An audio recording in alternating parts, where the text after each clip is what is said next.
السلام علیکم ناظرین، میں ہوں آپ کی میزبان کومل بٹ. آپ دیکھ رہے ہیں CCTV پاکستان. اور آج جو شخصیت ہمارے ساتھ موجود ہیں یقیناً وہ کسی تعارف کے محتاج نہیں ہیں. صدیق جان ہمارے ساتھ موجود ہیں. بہت شکریہ آپ کے قیمتی وقت کا. اور ہم ڈائریکٹ جو ہے نا اپنے سوالات کی جانب آئیں گے. جو آج کی ایک ٹرینڈنگ نیوز چل رہی ہے کہ ٹرمپ نے جو ہے ایک بار پھر سے صدارت سنبھال لی ہے. کیا دیکھ رہے ہیں، کیونکہ اس نے جو ہے اوورسیز پاکستانیوں سے وعدہ کیا تھا کہ وہ اقتدار میں آتے ہی جو ہے نا عمران خان کو ریلیز کروائیں گے. اور اس وقت جو اوورسیز پاکستانی عمران خان کو زیادہ تر سپورٹ کریں، ان کو ہوپ دلائی ہے. تو کیا لگتا ہے آپ کو؟ دیکھیں، ٹرمپ کی جیت ظاہر ہے، اس لیے ہمیں بہت امپورٹنٹ لگ رہی ہے. اس کی یعنی 3-4 وجوہات ہیں نا. ایک تو وجہ یہ ہے کہ اوورسیز پاکستانی جو عمران خان صاحب کے بہت قریب ہیں اور جو بہت انفلوئنس رکھتے ہیں امریکہ میں، جو پاکستانی وہاں پہ ڈاکٹرز ہیں یا بزنس مین ہیں، انہوں نے بہت زیادہ انویسٹ کیا ہے ٹرمپ کی جو کمپین ہے اس کے اندر. اور انہوں نے جو انویسٹ کیا، ان کا یہ دعویٰ ہے کہ انہوں نے اس شرط پہ انویسٹ کیا کہ ٹرمپ جب آئیں گے تو وہ حرکتیں نہیں کریں گے جو حرکتیں جو بائیڈن انتظامیہ کر رہی تھی. جو بائیڈن انتظامیہ اور جو بائیڈن کے اوپر جو الزام ہے، اور میں تو اس الزام کو الزام نہیں سمجھتا، میں تو اس کو حقیقت سمجھتا ہوں کہ پاکستان میں رجیم چینج جو ہے وہ جو بائیڈن انتظامیہ اور جو بائیڈن نے کروایا. اور میں اس لیے اس کو حقیقت سمجھتا ہوں کیونکہ میں تو بار بار کہتا ہوں کہ جب آپ عمران خان کو عدت بے نکاح جیسے گھٹیا اور نیچ کیسز میں اس کو پھنسا رہے تھے، تو آپ خود یہ کہتے تھے کہ سائفر والا کیس سب سے خطرناک کیس ہے.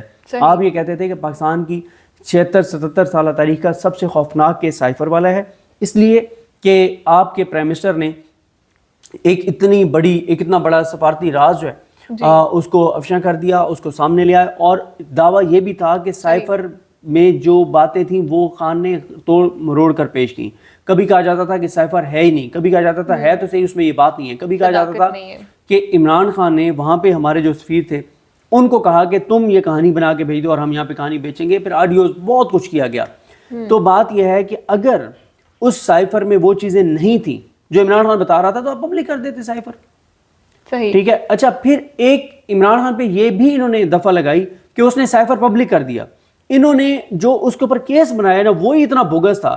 ایک طرف کہا کہ عمران خان نے سائفر جو ہے وہ اس کو ایک طرح سے پبلک کر دیا، ایک تھا کہ سائفر میں وہ باتیں تھیں نہیں جو کہہ دی، اور ایک جگہ کہا کہ اس کو توڑ مروڑ کے پیش کیا، ایک جگہ کہا کہ اس کو گم کر دیا. اور عجیب و غریب طرح کے انہوں نے کیس بنایا. اب کیا لگ رہا ہے کہ یہ سارے کیسز جو ہے کچھ ہی ٹائم میں ختم ہو جائیں گے؟ دیکھیں، سائفر کیس تو ختم آلریڈی ہو چکا ہے، ظاہر ہے اس میں عمران خان صاحب بری ہو چکے ہیں. اب مسئلہ یہ ہے کہ میں یہ جو عرض کر رہا تھا وہ یہ کر رہا تھا کہ اگر عمران خان جو ہیں وہ انہوں نے جھوٹ بولا تھا تو آپ کے پاس تو بیسٹ چانس تھا اور آپ کو اس کو پبلک کرنے کی بھی ضرورت نہیں تھی. آپ کیا کرتے؟ قاضی فائزی صاحب جیسا گھٹیا آدمی بیٹھا ہوا تھا جس کا پتہ تھا کہ اس نے کس طرح کے فیصلے کرنے ہیں، آپ اس پہ مشتمل ایک کمیشن بناتے. دیکھیں نا، جب نون لیگ PDM کی حکومت تھی تو انہوں نے ایک آڈیو لیکس کمیشن بنایا تھا. اس آڈیو لیکس کمیشن میں انہوں نے یہ کیا کہ انہوں نے 5 ہائی کورٹس ہیں پاکستان میں، 4 صوبوں کی، ایک اسلام آباد کی اور سپریم کورٹ. انہوں نے 5 ہائی کورٹس اور سپریم کورٹ میں سے 3 جج سلیکٹ کیے تھے نون لیگ میں، اور ان پہ مشتمل ایک کمیشن بنایا تھا. اس کو ہیڈ کر رہے تھے قاضی فائزی صاحب، ان کے ساتھ تھے عامر فاروق، اور تیسرے تھے chief justice Balochistan high court جو آپ سپریم کورٹ میں نعیم اختر افغان. تو آپ یہاں پہ بھی کمیشن بنا دیتے نا، قاضی پہ مشتمل کمیشن بنا دیتے. یا قاضی صاحب کے جو دوست ہیں امین الدین خان صاحب، امین الدین خان، جمال خان مندوخیل اور نعیم اختر افغان پہ مشتمل کمیشن بنا دیتے اور وہ کمیشن تحقیقات کر لیتا. تو اس لیے وہ ایک حقیقت تھی سائفر. یہ ریالٹی ہے کہ جو بائیڈن انتظامیہ نے پاکستان میں رجیم چینج کروایا، اور وجہ وہی ہے جو عمران خان جس طرح کے بیانات دے رہے تھے. اب آپ دیکھیں نا، عمران خان ایبسلوٹلی ناٹ کہہ رہے تھے اڈے نہیں دوں گا، کہہ رہے تھے اپنی قوم کی آزادی، خود مختاری اور اپنے ملک کی غیرت پر سودے بازی نہیں کروں گا، کہہ رہے تھے کہ پہلے اپنا ملک کی مفاد دیکھوں گا. دوسری طرف شریف خاندان کیا کہہ رہا ہے، نون لیگ کیا کہہ رہی ہے. آپ دیکھیں کہ پارلیمنٹ لاجز کے باہر کھڑے ہو کے خواجہ آصف صاحب نے بیان دیا تھا اور کہا تھا کہ امریکہ جو ہے وہ ایک طرح سے باپ کی حیثیت رکھتا ہے اور ہم پاکستانی قوم جو ہیں وہ وینٹیلیٹر پر ہیں، اور اس وینٹیلیٹر کا بٹن امریکہ کے پاس ہے. اگر امریکہ نے اس کو سوئچ آف کر دیا تو بحیثیت قوم ہم فوت ہو جائیں گے، ہمارا انتقال ہو جائے گا، ہماری ڈیتھ ہو جائے گی، ہم مر جائیں گے. یہ کہہ رہے تھے خواجہ آصف. اب آپ مجھے بتائیں، امریکہ جس طرح کا، اس میں تو کوئی شک نہیں ہے کہ امریکہ کی بدماشی ہے پوری دنیا میں، امریکہ چودھری ہے دنیا کا. تو امریکہ کبھی نہیں چاہتا تھا کہ پاکستان کے اندر ایسا حکمران ہو جو جرأت سے بات کرے، جس کے اندر غیرت ہو. ان کو چاہیے تھے کرپٹ، ان کو کمزور لوگ چاہیے. آپ کو پتہ ہے جو کرپٹ آدمی ہوتا ہے وہ کمزور ہوتا ہے، ان کو کمزور آدمی چاہیے تھے. تو انہوں نے اسی لیے رجیم چینج کروایا اور یہ آگے. اور پھر اس کے بعد آپ دیکھیں تابعداری کرتے رہے.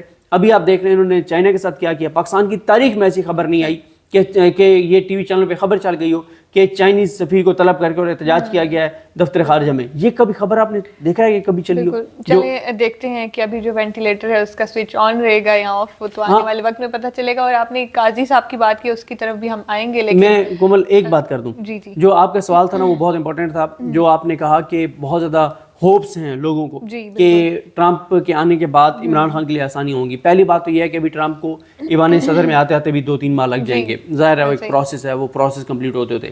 دوسرا یہ ہے کہ ایسا میرا یہ خیال ہے، غلط بھی ہو سکتا ہوں، ایسا نہیں ہے کہ وہ صدر بنتے ہی سب سے پہلے کہے گا کہ جی ہاں جی مطلب یہ کر دیں. اچھا یہ ضرور ہے کہ امپیکٹ تو ابھی سے آنا شروع ہو جائے گا. اب آپ دیکھیں نا کہ پاکستان جو ہے وہ ان ملکوں کے پاس بھاگے گا، پاکستان کے کرتے دھرتے جو ہیں وہ ان لوگوں کے پاس جائیں گے جن کی دعا سلام ہے ٹرمپ کے ساتھ. جی بالکل. اگر یہاں پہ میں آپ سے ایک اور بات پوچھوں کہ ابھی تو اقتدار میں وہ آئے ہوئے کچھ ہی گھنٹے ہوئے ہیں اس کو، تو کچھ لوگوں کی ٹویٹس جو ڈیلیٹ ہونا شروع ہوگی. اور ہمارے جو پرائم منسٹر ہیں انہوں نے بھی مبارکباد پیش کی، اور بلاول بھٹو زرداری صاحب نے بھی جو ہے ان کو مبارکباد. تو کیا لگتا ہے یہ دوستی کا ہاتھ بڑھانا چاہ رہے ہیں یا کیا آپ کو اس میں نظر آتا ہے؟ دیکھیں یہ دوستی تو کیا، یہ کبھی بھی دوستی نہیں چاہتے، یہ تو غلامی چاہتے ہیں. اور ان کو یہ پتہ ہے کہ بڑے لوگوں کو جب آپ اس طرح سے ان کی خوشامد کرتے ہیں اور ان کی غلامی کرتے ہیں تو تب آپ کے ان کے ساتھ تعلقات بنتے ہیں. بات یہ ہے کہ ان کو اس بات کا اب ایک خوف شروع ہو گیا ہے، جو یہ ٹویٹس بھی ڈیلیٹ کرنا شروع ہو گئے ہیں کیونکہ انہوں نے ٹرمپ کے خلاف بہت ٹویٹس کیے تھے عمران خان کی نفرت میں. اب آپ دیکھیں نا کہ پاکستان کی بدقسمتی دیکھیے، پاکستان کا میڈیا جو ہے وہ اس لیے ٹرمپ کی مخالفت کر رہا تھا کہ عمران خان اور ٹرمپ کی دوستی تھی، ٹھیک ہے. اور دوسرا کیونکہ جو بائیڈن اور نون لیگ کے درمیان ایک قربت تھی. اچھا قربت بھی کوئی ایسا نہیں ہے کہ برابری کی سطح پہ ہو، ایک مالک اور ایک نوکر والا ایک تعلق تھا. تو اس لیے کہ جن کے ہم نوکر ہیں ان کا وہ مالک ہے، تو اس لیے مطلب یہ اس کی کمپین کر رہے تھے، کیملا کی کمپین کر رہے تھے. اور کل رات تک پاکستانی ٹی وی چینلز کے اوپر کیملا جیتی ہوئی تھی. پاکستان کا میڈیا جیسا سے امریکی میڈیا نے جتوایا ہوا تھا کیملا کو، اسی طرح پاکستانی میڈیا نے جتوایا ہوا تھا. اور پاکستانی میڈیا بھی ٹرمپ کے خلاف کمپینیں کر رہا تھا. پاکستان کے اینکر جیو خاص طور پر لیڈ لے رہا تھا ٹرمپ کے خلاف کمپین میں.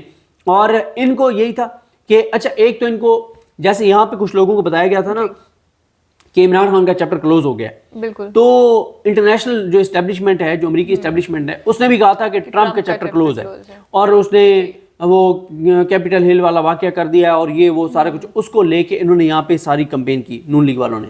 ان کے وہم و گمان میں نہیں تھا کہ امریکہ میں جو ہے، اچھا یہ سمجھ رہے تھے کہ امریکہ بھی شاید پاکستان جیسا ہے کہ جیسے یہاں پہ اسکندر حسن راجہ جیسا شخص ہے جس نے 8 فروری کے انتخابات میں جو کچھ کیا، ان کو لگتا تھا امریکہ میں بھی یہ ہو جائے گا.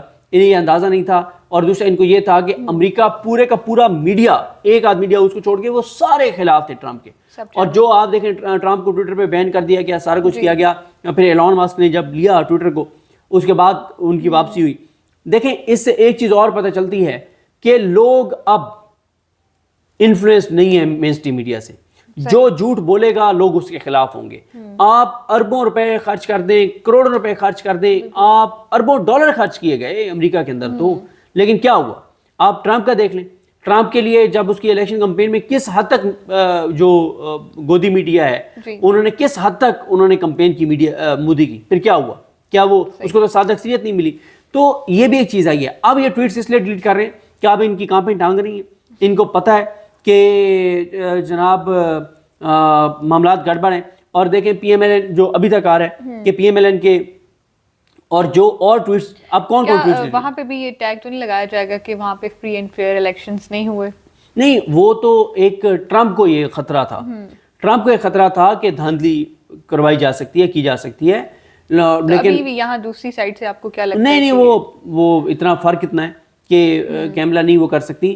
اور ظاہر ہے امریکہ میں نگران سیٹ اپ تو نہیں آتا نا جو ہمارے یہاں آتا ہے. تو وہاں تو جو بائیڈن ابھی تک صدر ہے، کیملا اس کی وائس پریزیڈنٹ تھی، تو ان کی ساری انتظامیہ تھی، ان کا سارا اقتدار تھا، اسی کے اندر یہ الیکشن ہوا. تو وہ ایسا نہیں ہے کہ وہ الزام لگا سکتے ہیں.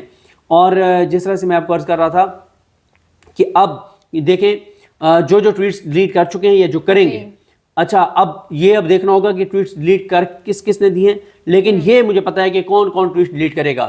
احسن اقبال ڈیلیٹ کریں گے، خواجہ آصف ڈیلیٹ کریں گے، مریم نواز ڈیلیٹ کریں گی اور پی ایم ایل این کا ٹویٹر اکاؤنٹ ڈیلیٹ کرے گا، کیونکہ ان کی نا اتنی ان کی حیثیت اور اوقات اتنی نہیں ہے جتنی بڑی بڑی یہ باتیں کر جاتے ہیں. اس وقت ان کو یہ بتایا گیا تھا نا، جیسے عمران خان کا تھا کہ اس کے اوپر کانٹا لگ گیا، اس کے اوپر کراس لگ گیا، عمران خان از نو مور، عمران خان نہیں آئے گا، عمران خان کی سیاست ختم ہو گئی ہے. اور اب آپ دیکھیے گا، آپ ہی آپ ہیں. پھر 8 فروری کو کیا ہوا؟ 2 تک اکثریت دے دی پاکستان کی قوم نے عمران خان کو. امریکہ دیکھیں، امریکہ کے صدر کا اور اس کی پالیسیز کا اثر پوری دنیا پہ ہوتا ہے. میں جیسا آپ کو عرض کر رہا تھا کہ جو اوورسیز پاکستانی جو عمران خان کے ساتھ بہت کلوز ہیں اور عمران خان کے ساتھ ان کی بڑی دوستی ہے، کچھ وہاں پہ لوگ ہیں امریکہ میں جنہوں نے مطلب وہاں پہ بہت زیادہ پیسہ خرچ کیا اس کی کمپین پہ ٹرمپ کی، ان کا یہ دعویٰ ہے. ان کا دعویٰ کس حد تک حقیقت میں بدلتا ہے کہ ٹرمپ کی فیملی نے، ٹرمپ کے قریبی لوگوں نے ہمیں یہ کمٹمنٹ دی ہے کہ جب وہ آئیں گے تو جو حرکتیں کی ہیں جو بائیڈن انتظامیہ نے، وہ ایک تو نہیں کریں گے، اور دوسرا پاکستان کے اندر انسانی حقوق کی پامالیوں پہ وہ بات کریں گے. اور اس میں کوئی شک نہیں ہے کہ امریکہ جب پاکستان میں انسانی حقوق کی پامالیوں پہ بات کرتا ہے تو اس کا ایک اثر ہوتا ہے. دوسرا یہ ہے کہ اگر وہ کمٹمنٹ نہ بھی ہو تو ایک چیز نظر آ رہی ہے کہ جب ٹرمپ کا باہر کو مفاد ہی نہیں ہے، کیونکہ وہ جب جنگیں کرنا ہی نہیں چاہتا. اب پاکستان کیوں لیٹا ہوا تھا اس کے آگے؟ جو بائیڈن، یہ پاکستان کی حکومت جو بائیڈن کے آگے لیٹی ہوئی تھی، ان کو یہ تھا کہ افغانستان میں شاید امریکہ دوبارہ کوئی وہاں پہ قتل و غارت گری شروع کرے تو ہم کرائے کے قاتل بن جائیں گے، ہمیں اربوں ڈالر مل جائیں گے.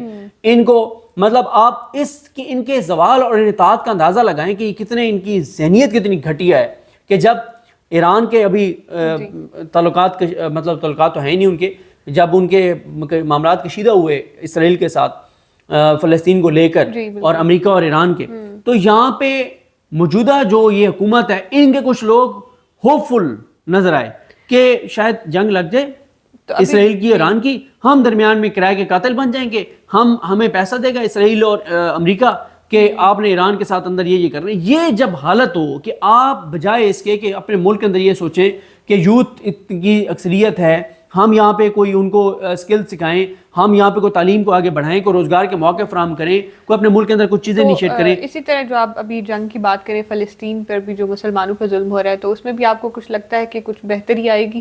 دیکھیں، جب ٹرمپ واضح طور پر یہ کہہ رہے ہیں کہ وہ جنگیں شروع نہیں کریں گے بلکہ پہلے سے جاری جنگیں ختم کریں گے، تو یہ ایک ظاہر ہے ایک امید تو ہے کہ اب جنگیں جو ہیں وہ ختم ہوں گی. اور چاہے وہ یوکرین والا معاملہ ہو، یہ فلسطین والا معاملہ ہو، اور جس طرح سے میں نے وہ کہا نا کہ ان کی حالت آپ دیکھیں کہ ان کو اس بات کا دھچکا لگا ہے کہ جو بائیڈن کے جانے سے اب ایران کے ساتھ جنگ نہیں ہوگی اور اس طرح سے لڑائی نہیں ہوگی، اور جب ایران سے لڑائی نہیں ہوگی تو ہم جو کرائے کے قاتل کے طور پہ ہر وقت اویلیبل ہوتے ہیں، تو یہ کرائے کے قاتلوں کی تو دہاڑی ماری گئی ہے، جو ایک ہوپ ان کو تھی وہ ختم ہو گئی ہے. یہ بات طے ہے کہ جب ٹرمپ کو جنگیں آگے نہیں بڑھانی افغانستان میں، ایران میں، تو پھر تو ہماری امپورٹنس مراد یہ کہ ہماری یہ جو موجودہ حکومت ایک امید لگائے وہ تو ختم ہو گئی نا، کہ بھائی ادھر سے وہ کوئی جنگ شروع کریں گے اور ہمیں اربوں ڈالر مل جائیں گے، وہ امید تو ختم ہو گئی ہے. پھر ایک اور چیز ہے کہ ٹرمپ جو ہیں وہ دیگر ملکوں کو جو فنڈز وغیرہ ہے اس کے اوپر بھی وہ کہہ رہے ہیں کٹ لگائیں گے. اور ہم لوگ تو ہر وقت شہباز شریف صاحب کہتے ہیں مانگنے نہیں آیا لیکن مانگنے آیا ہوں، مانگنے نہیں آیا لیکن مجبوری ہے مانگنے آیا ہوں، ٹھیک ہے. اور وہ کہتے ہیں جو ہے وہ کہتے ہیں کہ مانگنے والوں کی کوئی چوائسز نہیں ہوتی، ٹھیک ہے. وہ کہتے ہیں کہ مطلب یہ تو عمران خان جو ہے نا، دیکھیں عمران خان نے، آپ دیکھیں کہ ہوا کیا تھا کہ جب ٹرمپ آئے تھے، ٹرمپ نے ایک ٹویٹ کیا تھا، عمران خان نے ٹویٹر پہ جواب دیا تھا، صحیح. اور اس کے بعد ٹرمپ کو بھی سمجھ آ گئی کہ بھائی یہ وہ بندہ نہیں ہے جس طرح کے بندے ہم نے پاکستان میں رکھے ہوئے ہوتے ہیں. اور اس کے بعد پھر ان کی جس طرح سے عمران خان کی ملاقات ہوئی، دیکھیں پی ٹی آئی کے کچھ لوگ یہ کلیم کرتے ہیں کہ عمران خان کا بہت ایک پرسنل تعلق بن گیا تھا ٹرمپ اور اس کی فیملی کے ساتھ، اور بہت ایک مطلب ایک ان کا اچھا، بلکہ پاکستان کے فارن آفس کے کچھ لوگ کہتے ہیں کہ اس وقت جب ٹرمپ انتظامیہ تھی تو پاکستان کے لیے بہت آسان تھا ایکسیس کرنا امریکی انتظامیہ کو، ڈیو ٹو عمران خان کا جو تعارف ہو گیا تھا، ایک تعلق اور ایک دوستی کے جو تاثر بن گیا تھا ٹرمپ کے ساتھ. تو اس کی ایک وجہ یہ بھی بتائی جاتی ہے کہ ان کو پرچی کی ضرورت نہیں پڑتی تھی. وہ عمران خان پرچی تو کبھی وہ دیکھ کے بات نہیں کرتے تھے، جرأت سے بات کرتے تھے، غیرت سے بات کرتے تھے. اچھا، امریکہ ایک اور طرح سے بھی چیزوں کو دیکھتا ہے.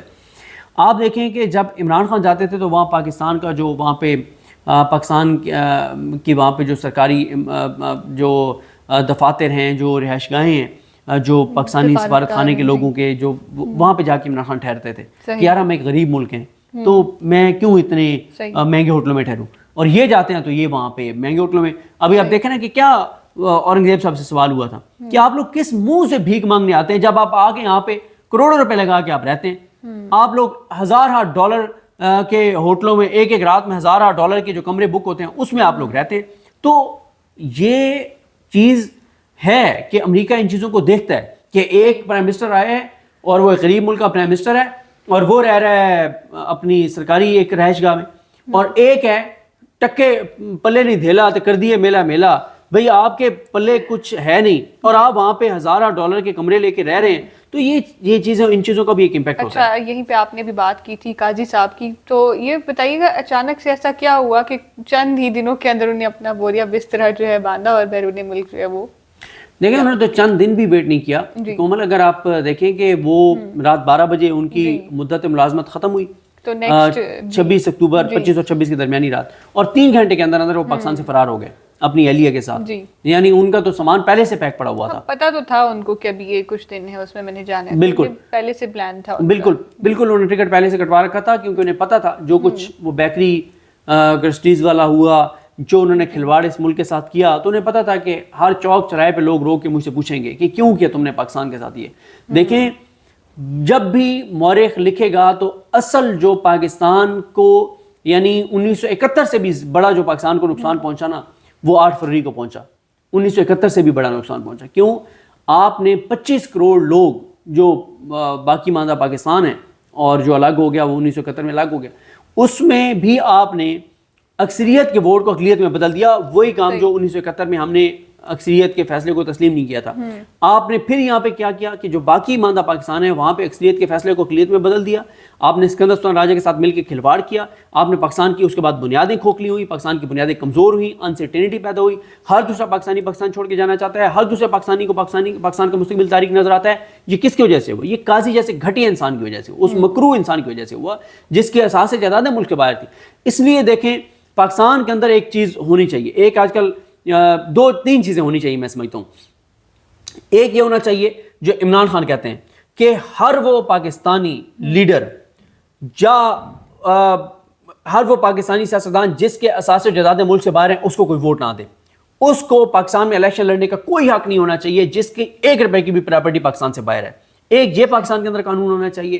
دوسرا جو بیرسٹر سعد رسول صاحب کہتے ہیں وہ یہ کہتے ہیں کہ ایک قانون بننا چاہیے کہ پاکستان میں جو بھی چیف جسٹس پاکستان رہے گا, جو بھی وزیر اعظم رہے گا, جو بھی آرمی چیف رہے گا, جو بھی لیفٹنٹ جنرلز رہیں گے, جو بھی ججز رہیں گے, جو بھی حکمران رہیں گے, جو بھی وزیر رہیں گے, جو بھی 21ویں 22ویں گریڈ تک جائیں گے, یہ سب ریٹائرمنٹ کے بعد 5 سال تک پاکستان میں رہیں گے. یہ قانون بننا چاہیے. اور یہ بالکل ٹھیک کہتے ہیں بیرسٹر سعد رسول صاحب. مسئلہ کیا ہے؟ یہ یہاں پہ عہدوں پہ بیٹھتے ہیں, عہدوں پہ بیٹھ کے باہر پیسہ شفٹ کرتے ہیں, اولادوں کو باہر سیٹ کرتے ہیں, کاروبار باہر سیٹ کرتے ہیں, پراپرٹیز باہر بنا لیتے ہیں جیسے قاضی نے کیا, اور پھر کیا ہوتا ہے جیسے عہدے سے اترتے ہیں ٹکٹ کٹواتے ہیں باہر, ہر چیز سیٹ ہوتی ہے, کوئی مسئلہ نہیں. اور تیسرا جو ہونا چاہیے میں سمجھتا ہوں جو پاکستان کے لوگ بہت زیادہ یہ اس پہ بات بھی کرتے ہیں کہ ایک قانون بنا دیں کہ جو عوام کے ٹیکس کے پیسے سے تنخواہ لیتا ہے, چاہے وہ 15ویں گریڈ میں ہے, 16ویں گریڈ میں ہے یا 22ویں گریڈ میں ہے, چاہے وہ جج ہے, چاہے وہ جرنیل ہے, کوئی ہے, سب سرکاری عہدوں پہ بیٹھے ہوں کو جو عوام کے ٹیکس کے پیسوں سے تنخواہ لیتے ہیں ان کے بچے سرکاری اسکولوں میں پڑھیں گے اور ان کے فیملیز کا علاج اور ان کا اپنا علاج سرکاری ہسپتالوں میں ہوگا. یہ آپ کر دیں, اب دیکھیں کیسے سرکاری ہسپتال بہتر ہوں گے. اب یہاں پہ مسئلہ یہ ہے نا کہ جب مریم نواز صاحبہ نے چھوٹی سی سرجری بھی جا کے باہر سے کروانی ہے اور میاں صاحب نے جو ہے وہ انہیں تھوڑا سا بھی کوئی مسئلہ ہوگا تو وہ جا کے لندن سے چیک کروائیں گے یا امریکہ سے چیک کروائیں گے, تو پاکستان کے ہسپتالوں کو کیوں بہتر کریں گے؟ اس وقت بھی جو ہے ان کی طبیعت خراب ہے, تھائرائیڈ کا ان کو کچھ مسئلہ ہے تو وہ یو کے پتہ نہیں تھائرائیڈ کا مسئلہ ہے یا کوئی نیا